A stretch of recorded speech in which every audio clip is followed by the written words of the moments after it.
tout le monde, j'espère que vous allez bien. Bienvenue dans cette nouvelle vidéo. Je ne sais plus comment commencer ces vidéos puisque je pense que vous êtes au courant si vous me suivez sur YouTube. Ça fait un petit moment que j'ai pas posté de vidéo par ici. Vous le voyez également à mon décor, il y a beaucoup de choses qui ont changé. Mais je vous avoue que dernièrement, je n'ai pas posté de vidéo. Alors pas parce que je n'en ai pas tourné puisque vous allez le voir les prochaines semaines, j'ai plein de choses qui sont déjà prêtes et qui vont sortir.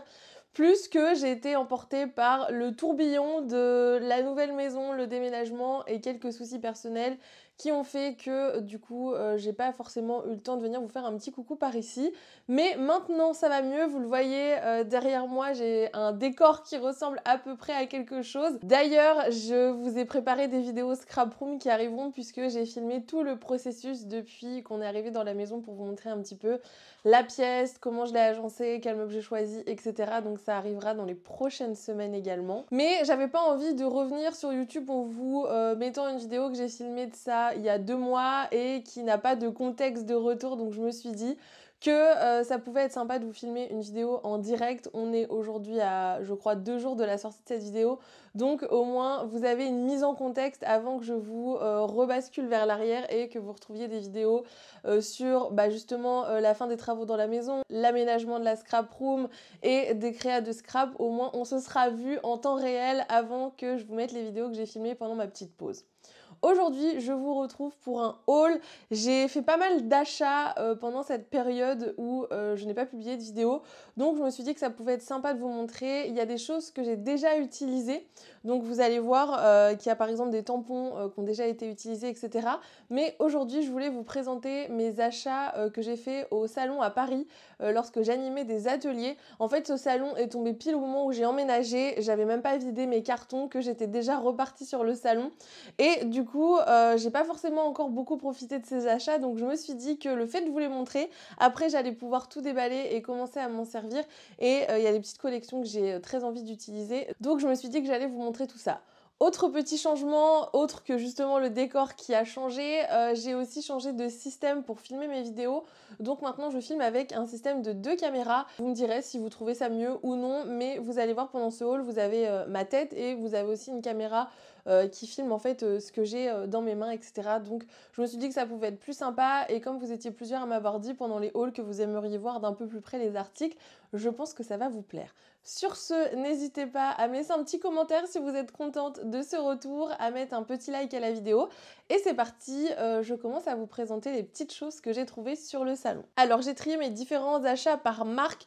Je vais commencer par toutes les marques où j'ai acheté des petites choses et je terminerai par là où j'ai acheté le plus de choses, c'est-à-dire sur le stand de la marque Kimidori. Donc je commence par la marque Rita Rita. J'ai craqué sur 2 choses sur leur stand. J'ai craqué pour ce dies que je trouve très joli et j'aimais beaucoup le fait que les cercles soient un petit peu imparfaits. Je vais vous retourner le dies pour vous montrer. En plus, regardez, le dies est rose, je trouve ça trop joli. Mais ouais, j'aimais beaucoup le fait que les cercles soient imparfaits et je m'étais dit que pour une page de scrap ou justement pour faire un album qui pourrait s'ouvrir en grandeur, ça pouvait être assez sympa. Les petits nœuds sont très jolis aussi. Je vais essayer de tout vous mettre dans la barre d'information de la vidéo. Mais du coup, je ne vais pas forcément vous donner les prix puisque d'une, je ne m'en rappelle pas et des fois, il y a des prix qui sont différents que ce soit sur les salons ou sur les sites internet des marques. Donc j'ai commencé par ce petit ensemble de dies et ensuite j'étais dans ma folie des nœuds. Ce jour-là, j'ai craqué pour ce classeur d'embossage. Alors je sais pas si vous allez bien voir, je vais peut-être l'ouvrir, mais c'est un classeur d'embossage avec... Hop, je vais essayer de me mettre plus près. Voilà, là je pense que vous voyez bien. C'est un classeur d'embossage avec des petits nœuds. Il est très joli. Il est aussi assez grand, j'aime bien. Il fait à peu près la même taille que les classeurs d'embossage de la marque Laura by Laura. Mais vous le savez, depuis quelques mois, je suis dans ma folie des classeurs d'embossage. Donc j'étais très contente de ma petite trouvaille. Je me suis ensuite arrêtée sur le stand de Dans mes pochettes, donc le stand de Perrine. J'ai juste acheté un modèle de pochette puisque vous allez le voir, j'ai craqué sur un nouveau classeur. Et sur la boutique sur laquelle j'ai acheté le classeur, il n'y avait pas énormément de modèles de pochettes et je trouvais que cette mise en page était assez sympa avec 2 possibilités de grandes cartes et 2 plus petites sur le côté. Donc j'ai acheté ce pack de 10 pochettes, c'est toutes les mêmes du coup à l'intérieur du pack, mais je trouvais ça plutôt pratique et donc ça se présente comme ceci. Je suis ensuite passée sur le stand de Florilège et j'ai adoré la nouvelle collection de Florilège, la collection Farandole. Je l'ai trouvée vraiment trop jolie. Je vous vous avoue que j'ai été très raisonnable puisque j'ai commencé en ayant plein de tampons dans les mains et j'ai terminé uniquement avec cette petite planche de tampons clear. Donc franchement, je trouve que ça va, on a limité la casse. Je les ai déjà utilisés, je pense que ça se verra, le nature il est un petit peu noirci. C'est pas un défaut du tampon, c'est juste que je l'ai déjà utilisé et ça m'a fait beaucoup rire. Alors j'adore leur nouveau packaging, mais regardez, je pense qu'il y a eu un problème au niveau de l'impression. Ce n'est pas la collection Farandole, mais Faradnol. Voilà, j'ai un modèle collector du set de tampons. Mais oui, je vous disais, j'aime bien leur nouveau packaging, le fait que ce soit tout en carton. Moi, ça me dérange pas du tout, puisque de toute façon, je les remets dans des petites pochettes. Et au niveau de la planche de tampon clear, je les trouve trop jolies. Voilà, je vous les mets juste ici pour que vous rendiez compte. J'ai pris celle-ci, puisqu'il y a pas mal de mots. Et pour le coup, moi, les collections, ça me dérange pas d'avoir des mots qui ne sont pas en français. J'achète beaucoup de collections avec des mots en espagnol ou en anglais. Mais je sais que sur les ateliers, vous aimez bien avoir des petits mots et des déclinaisons en français. Donc maintenant, j'achète quand même des petites planches en français pour vous les proposer sur les ateliers. Le nature, d'ailleurs, je l'utilisais pour un atelier que j'ai proposé en Guadeloupe au Club Med. Je continue avec une autre marque de tampons que pour le coup, je ne connaissais pas du tout. Je les ai vraiment découverts sur le salon.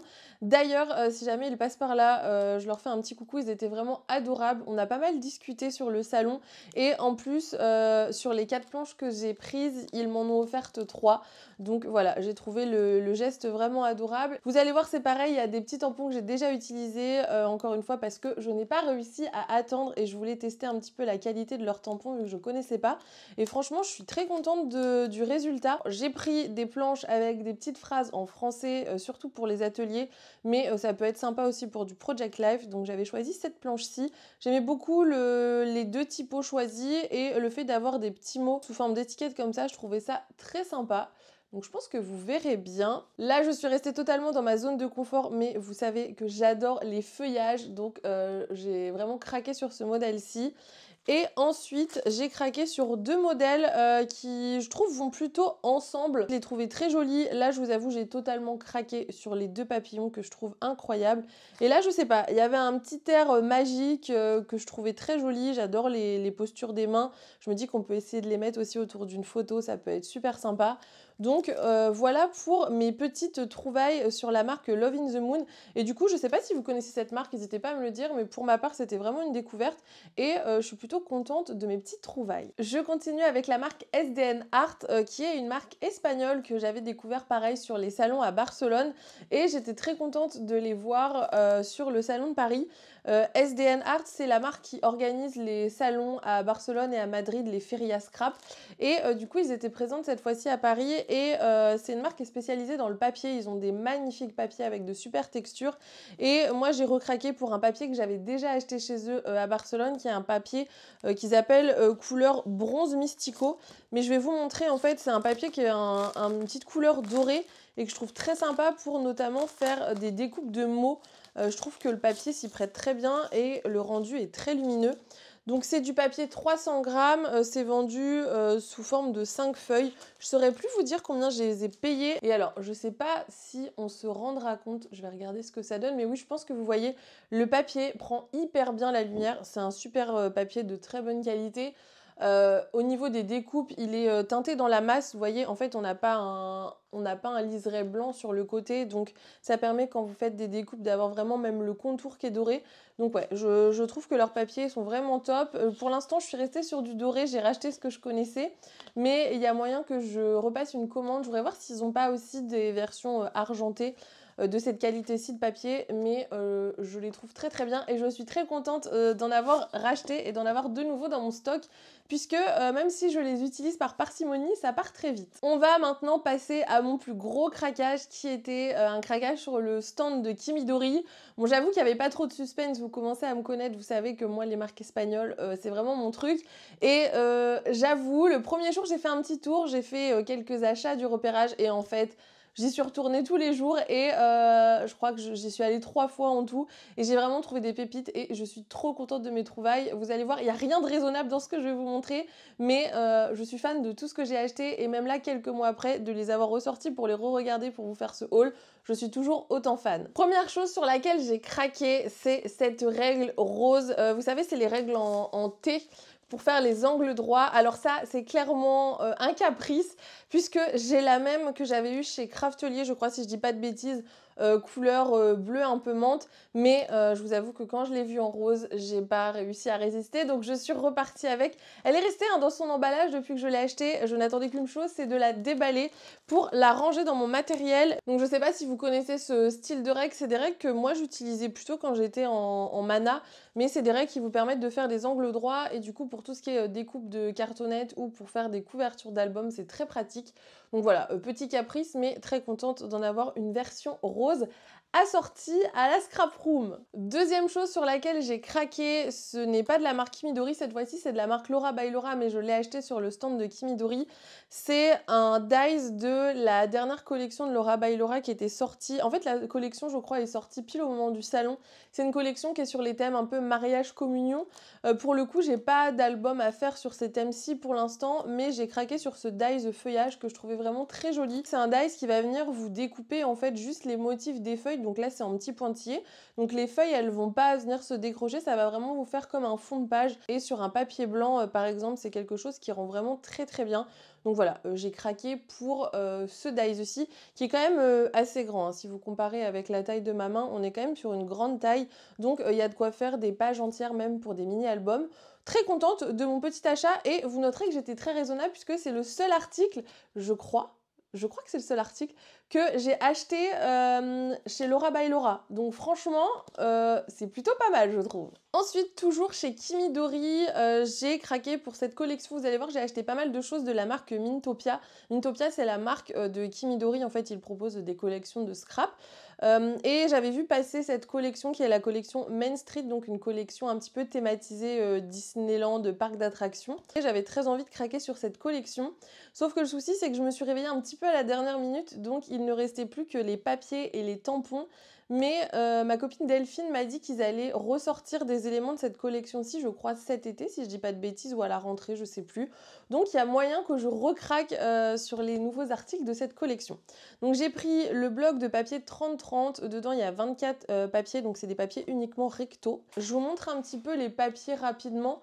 Mais ils sont vraiment très jolis. Vous avez pas mal de papiers un peu faux unis avec des textures. Et ensuite, vous avez des papiers avec des cartes PL. Bon, il y a moyen que le cadrage ait changé puisque je vous ai fait chuter au niveau de la caméra. Mais je disais, je trouve que les cartes PL sont vraiment très sympas. Vous voyez, c'est très thématisé Disney. Hein. Mais je trouve que la collection est très belle. Ça, c'est pareil. Ça fait vraiment inspiration Small World. Et vraiment, vous voyez, de la revoir là, je la trouve toujours aussi jolie. J'avais trop hâte de la scraper. Pareil, là, les feux d'artifice, c'est trop joli. Je l'adore. Je trouve que cette collection, elle est vraiment très très belle. Je pense que je vais même peut-être en faire un mini-album si j'arrive à récupérer d'autres éléments de la collection. Et du coup, je vous disais, j'ai quand même craqué sur une planche de tampons pareil de la même collection. Donc, c'est celle-ci. Je sais pas si elle a un nom. Elle s'appelle Tampon Passeport Main Street, voilà, ça peut vous donner une indication, j'essaierai de vous les retrouver également. Mais en effet, ça fait comme des petits tampons qui sont très sympas aussi, pareil, qui reprennent les attractions, le château, etc. Donc je trouvais ça assez sympa. Donc voilà pour les deux seuls éléments que j'ai réussi à avoir de cette collection. Je vais continuer avec les tampons puisque j'ai fait une razzia de tampons chez Mintopia. Depuis que j'ai recommencé mon Project Life l'année dernière, c'est vrai que j'utilise beaucoup plus de tampons et je suis naturellement, je crois, dans une passe où je fais beaucoup plus de tamponnage. Donc j'ai craqué sur pas mal de tampons, surtout que pour l'occasion, Kimidori, donc via leur marque Mintopia, à l'occasion du salon, avait sorti des tampons en français. Donc j'ai trouvé ça très chouette. Donc bien sûr, il m'en fallait pas plus pour que je craque. Donc j'ai pris cette première planche-ci qui est assez universelle, donc c'est plutôt pratique que ce soit pareil pour les mini-albums, les pages de scrap, etc. J'ai déjà utilisé le petit souvenir, je pense que ça se voit, il est un petit peu grisé, mais très sympa. Je sais pas si du coup la planche est disponible sur leur site, vu que c'était une exclue pour le salon, mais j'essaierai de regarder si jamais je la retrouve. Pareil, je vous la remets en barre d'information de la vidéo. Et ensuite j'ai craqué pour des planches en espagnol. Vous le savez, moi c'est pas du tout quelque chose qui me dérange. Je ne parle pas couramment espagnol, mais je comprends à peu près à chaque fois ce qui est écrit, donc c'est pas quelque chose qui est dérangeant pour moi. J'ai pris cette petite planche-ci, pareil, que je trouvais assez universelle et qui pouvait un petit peu passer dans plein de situations, surtout je pense plutôt pour mon Project Life. La planche s'appelle Oi, ok. Donc la planche s'appelle Oi. Oi, je crois que ça veut dire aujourd'hui, si je dis pas de bêtises. Mais du coup, je la trouvais très sympa avec le petit smiley. Il y a plein de petites choses à faire aussi avec cette forme un petit peu circulaire. Donc ouais, un petit craquage pour cette planche que je trouvais très sympa. Ensuite, il ne m'en fallait pas tant que de trouver une planche sur le thème des chiens. Je pense que vous savez que j'ai un chien. Donc j'étais très contente, pareil, pour mon Project Life, de trouver cette petite planche-ci que je trouvais clairement adorable. On peut, non mais regardez, changer les visages du chien. C'est pas trop mignon, sérieusement. On peut changer ses petits visages. Vous avez les croquettes, le chien, la niche, le collier, etc. Enfin, c'est assez universel. Et ça, pour le coup, c'est des choses qu'on a un peu de mal à trouver parce que c'est vraiment une thématique particulière. Et celle-ci s'appelle Dog Mom. Donc ouais, Dog Mom, ça me va bien aussi. Pareil, c'est une planche qui est en espagnol, mais ça ne me dérange pas. Et dernière planche avec des écritures sur laquelle j'ai craqué, c'est celle-ci qui était sortie pareil pile au moment où a eu lieu le salon. C'est une planche en collaboration avec Scrap by Pad, qui est une scrapeuse espagnole qui d'ailleurs parle français également.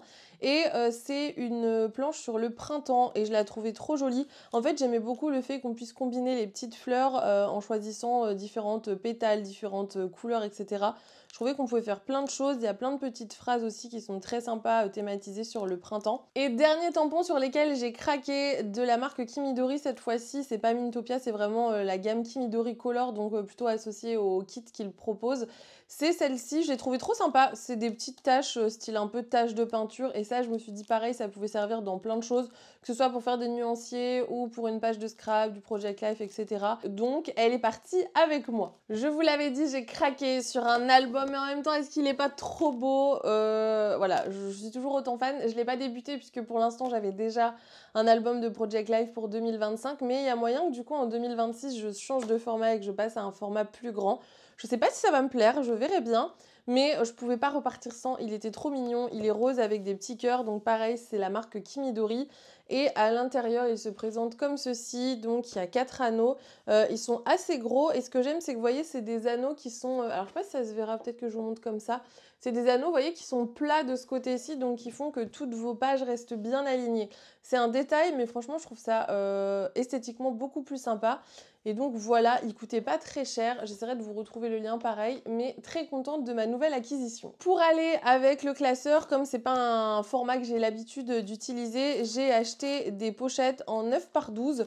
J'ai pris 2 fois le même lot parce que c'était un mix et je me suis dit, comme c'est la première fois que j'utilise ce format, je savais pas trop encore quelle disposition j'allais bien aimer. Je fais ça souvent quand je change de format, j'achète un mix avec plein de choses différentes et comme ça après j'arrive à voir un petit peu ce qui me correspond mieux et je rachète uniquement les formes qui me plaisent le plus et que j'utilise le plus. Donc voilà, il y en a 10 à chaque fois à l'intérieur, il y a 5 modèles différents et je pense que déjà avec 20 pochettes plus les 10 pochettes que j'ai achetées dans mes pochettes justement, j'ai largement assez pour commencer mon album quand j'en aurai envie. Je continue toujours Kimidori dans mes achats pour le Project Life. J'ai trouvé ces feuilles-là et je les ai trouvées vraiment trop chouettes, je connaissais pas du tout. C'est Mintopia du coup qui fait ça et en fait ce sont des feuilles avec des cartes. Je sais pas ce qu'il y a de l'autre côté. Ouais, de l'autre côté, il n'y a rien, donc c'est uniquement du format recto. Et c'est plein de cartes différentes à découper pour votre Project Life, mais à chaque fois dans la même couleur. Donc j'ai trouvé ça vraiment génial. Ça permet vraiment d'avoir une harmonie de pages et d'avoir plein de dispositions différentes. C'est pareil, ça coûtait pas très cher, donc j'en ai profité. J'ai pris plein de couleurs différentes. Donc j'ai pris cette couleur-ci, j'ai pris du rose, j'ai pris du bleu, du jaune moutarde un petit peu, du orange saumon. Je tiens à dire, j'ai pas pris tous les coloris, hein. On dirait, mais ce n'est pas le cas. J'ai pris du vert olive, un orange un peu plus foncé, un genre de mauve et un rose plus clair. Donc voilà pour ce que j'ai choisi et je précise encore une fois, je n'ai pas tout pris. J'ai été très raisonnable. Non, je rigole, mais franchement, je trouvais ça très pratique et c'est des choses assez universelles, donc ça va pouvoir me servir en complément de mes kits de Project Life de chez Laura by Laura, je pense. Je continue avec un dernier achat, toujours thématisé Project Life. J'ai pris ce bloc de papier en 6 par 8 de chez Kimidori, qui est en fait un bloc qui, je pense, est vendu en complément de leur kit, puisqu'il y a marqué premier semestre dessus. Donc je pense que les couleurs sont assorties à leur kit du premier semestre. Je ne sais pas si c'est de cette année ou de l'année dernière, mais moi je la sortirai avec mon propre kit de Project Life. Mais c'est que des papiers, vous voyez, avec des petits quadrillages colorés. Donc il y a plein de couleurs différentes à l'intérieur et ça j'ai trouvé ça pareil très pratique puisque en fonction des couleurs de nos collections, on peut très bien venir redécouper pour recréer une carte et avoir une carte pour faire du journaling. Donc voilà, très séduite par ce produit et j'ai failli le racheter une deuxième fois quand j'ai regardé un petit peu là sur le site de Kimidori pendant les soldes, mais je me suis dit mais je suis sûre que je l'ai ce bloc et en effet je l'ai retrouvé juste après. Donc je vais m'en servir très rapidement puisque j'avais déjà une page où j'aurais bien aimé mettre un petit encart de journaling quadrillé. Donc je pense que dès que cette vidéo va être terminée, je vais entamer mon petit bloc de papier. Et je termine avec mes 3 derniers achats chez Kimidori. Premièrement, cette planche de Puffy. Alors j'adore leurs planches de Puffy stickers. Elles sont énormes à chaque fois. J'en ai pas mal de chez eux et il y a toujours plein de choses. Enfin, je voue un amour pour leurs planches de Puffy stickers. À chaque fois, ils sont pile de la bonne taille. Il y a plein d'éléments. Ça permet d'avoir beaucoup de choix et je trouve qu'elles sont pas très chères par rapport au nombre de décos que vous avez dessus. Donc j'ai craqué sur celle-ci qui sera, je pense, pas mal pour l'automne. Vous allez vous dire, Lucille, tu vois large, mais oui, en effet, mais je trouvais qu'elle était très jolie. Pareil, je pense qu'elle fonctionnait en complément d'un de leurs kits, soit de Project Life ou d'abonnement au tampon. Mais je la trouve très sympa. Pareil, j'essaierai de vous retrouver le lien. Mais voilà, le fait qu'il y ait des petits livres, les petites cups, etc., ça m'a beaucoup inspirée et je l'ai trouvée très jolie. Et les 2 dernières choses sur lesquelles j'ai craqué, ce sont des dies. Donc en premier lieu, celui-ci qui est une vitre d'avion de la marque Mintopia. Pareil, je me suis dit que pour faire un album ou pour un Project Life ou autre, ça pouvait être très sympa, même pour une page de scrap. Je ne l'ai pas encore utilisé. J'aimerais bien en fait essayer de faire un système pour que le hublot se ferme et s'ouvre. Enfin bref. Voilà, on en reparlera quand j'aurai réussi à trouver quelque chose, mais je pense qu'il y a un truc sympa à faire justement avec la petite ouverture. Et du coup, j'ai hâte de l'utiliser. Pareil, ça fait partie de leur collection de basiques. Il y a plein de dies. Donc j'ai été très raisonnable, je trouve, d'en avoir pris que 2. Mais très sympa à utiliser, je pense. Et le dernier que j'ai pris, c'est celui-ci. Pareil, toujours dans la collection Back to Basic. C'est un dies permettant de faire des petites fenêtres qui s'ouvrent. Donc vous avez 2 grandes fenêtres et 3 petites. Et donc ça se présente comme ceci. Et vous voyez par exemple les 3 petites, là elles ne se découpent pas complètement. Donc en fait là ça va pas être découpé sur le dessus. Et donc vous allez pouvoir ouvrir vos petites fenêtres comme ça. Et pareil sur les grandes, celle-ci s'ouvrira sur le côté de votre papier et celle-ci sur le haut. Donc je me suis dit que ça pouvait être vraiment sympa pour des mini-albums surtout je pense. N'hésitez pas d'ailleurs à me mettre un petit commentaire si jamais vous voudriez une démo de de cette planche de dies, mais franchement je pense qu'on peut faire des trucs vraiment très chouettes avec et le fait qu'il y ait déjà la petite ouverture ici, je trouve ça très pratique. Donc voilà, pas forcément quelque chose d'indispensable puisqu'on peut le faire soi-même, mais je trouve que c'est très pratique et que ça va me permettre de gagner du temps dans mes créations. Donc voilà pour cette énorme haul qui signe un retour par ici avec vous. J'espère que vous êtes contente de me revoir par ici. En tout cas, moi je suis trop contente. Ça m'avait vraiment manqué de pouvoir discuter avec vous, tourner des vidéos, etc. C'est vrai que dernièrement, le moral n'était pas forcément là, mais je me rends compte en fait que de reprendre justement les vidéos, de reprendre l'atelier de jolies choses, de vous retrouver un petit peu sur Instagram, de pouvoir rediscuter avec vous, ça me fait vraiment du bien et ça me fait vraiment plaisir. Donc j'espère que ce sera partagé de votre côté. Si cette vidéo vous a plu, n'hésitez pas à la liker comme d'habitude. Je vous mets tous les liens dans la barre d'information de la vidéo. Et je vous retrouve la semaine prochaine pour une nouvelle vidéo. Bye bye!